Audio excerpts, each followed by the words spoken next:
I apologize for the angle. Have to make my way to work, but I really needed to talk about this documentary. So it's called Unknown Numbers, the High School Catfish, right?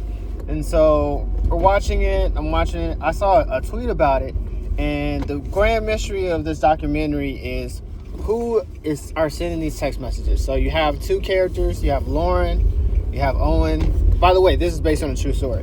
Lauren and Owen, and they're receiving these dirty text messages, like telling them to kill themselves, to very sexually suggestive and everything. And she's getting these text messages. So it has a timeline. I think it occurs over the course of 22 months. At 10 months, 11 months, she tells her parents.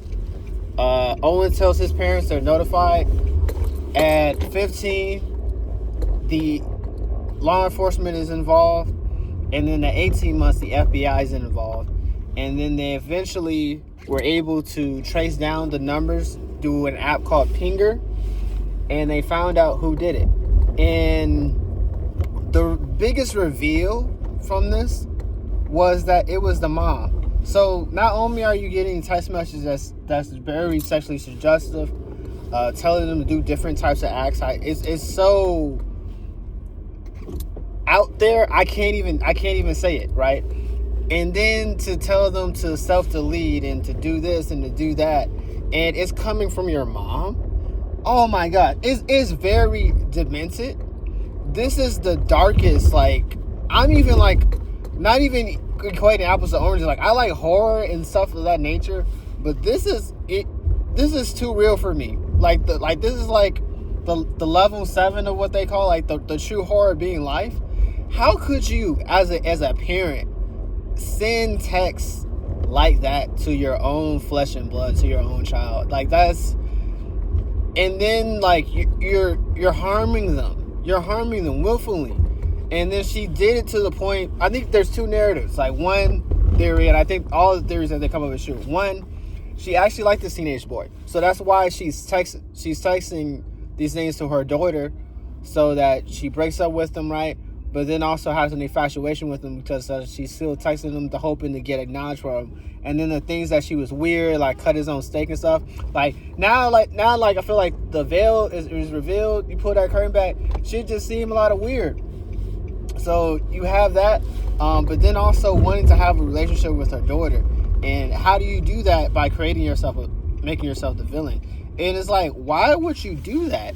And then you cause so much harm to your daughter. And then she even lied to her husband, because like the husband had no idea what was going on, and she lied that she worked for a year. How the hell do you, it's like those things that you just never question. Like, if somebody leaves out every day and say they're going to work, I didn't think like, damn, are they really going to work? Let me pull up to their job or whatever. So evidently she was doing like insurance fraud or something, or she was in charge of budgeting. So he really didn't pick up on like, hey, we're only funding off our income. And I've seen this also with like, what's his fucking name? I think it's Caleb. Caleb, he does financial audits. That there's also this other scenario where these people were partners, and he didn't realize that she was doing like Uber Eats and DoorDash, and she's like helping with the income. But when he did the financial audit, he's like, every time she Ubers and DoorDash, as far as like to get money and whatnot, she spends it on food. So really, they're living off your income, and then that's why you're in debt. Leave her. And he was just in total disbelief. So it's like, it definitely makes me want to do like a better job of like keep in touch with my finances, even when I do get a partner, to be in touch with my finances and see where everything is going. But man. So again, the documentary is called Unknown Number, the High School Catfish.